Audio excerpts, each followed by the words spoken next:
ఆత్మీయత సంవత్సరం ముగింపు వరకు కలిగి ఉన్నారా? సంవత్సర ఆరంభ దినాల్లో మీరు కలిగి ఉన్న విశ్వాస్యత సంవత్సరం ముగింపు వరకు మీరు కలిగి ఉన్నారా? మీరు ఎంత అవివేకులయ్యారా?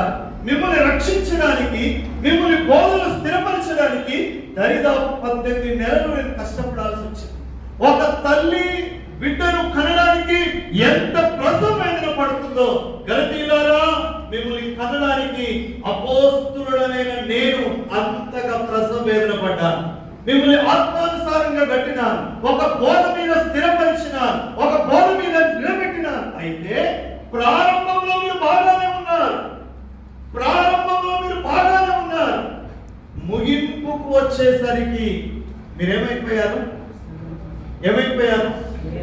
సంవత్సర ఆరంభం ఎట్లుంది మనది చెప్పాలి, ఆత్మానుసారంగా.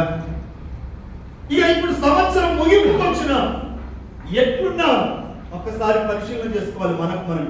అప్పుడున్న ఆత్మీయత, అప్పుడున్న భక్తి, అప్పుడున్న విశ్వాసం, అప్పుడున్న శక్తి ఈ ముగింపు వరకు మనలో ఉందా? కలిగి ఉన్నామా?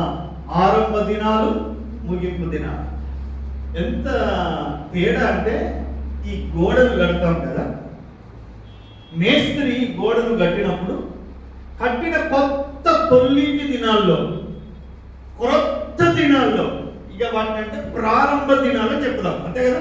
గోడక ప్రారంభ దినాల్లో ఆ గోడకి ఇక్కడ నీళ్లు కొట్టినామే అనుకో, గోడ ఎట్లా తీసుకునేది చెప్పాలి, ఎట్లా తీసుకునేది? కొట్టగానే స్పంజి పీల్చుకున్నట్టు పీల్చుకున్నదా లేదా? అంతేనా లేదా?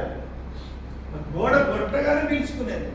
అప్పుడు మనం అనుకున్నాం ఎంత ఆకలితోటి ఉంది గోడ, ఎంత ఆశతోటి ఉంది గోడ, ఈ గోడకి ఎన్ని నీళ్ళు అసలు నిజంగా ఆ పీల్చుకుంటున్నా కొద్ది కొట్టేవాడు. నేను నీళ్లు కొట్టుకుంటా బాగా పర్ఫెక్ట్.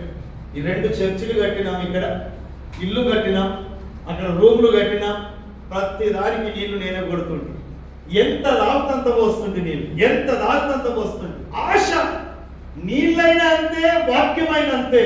వినే విషయంలో నువ్వు శ్రద్ధ కలిగి ఉంటే చెప్పడానికి ఎన్ని సబ్జెక్టులైనా నేను బోధిస్తాను. అందుకే గాడిని చూసి గడ్డేస్తాం.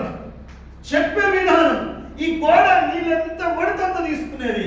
అప్పుడు అనిపించేది ఎంత సంతోషం అనిపించేది. నీళ్లు ఇక్కడ లేకపోయినా దూరంలో ఉన్న ప్రయాసమైన భారమైన ఆ భారము కోర్చి నీళ్లు తీసుకొచ్చి పట్టేవాళ్ళు. ఎందుకంటే ఆ గోడ నీళ్లను పీల్చుకుంటుంది.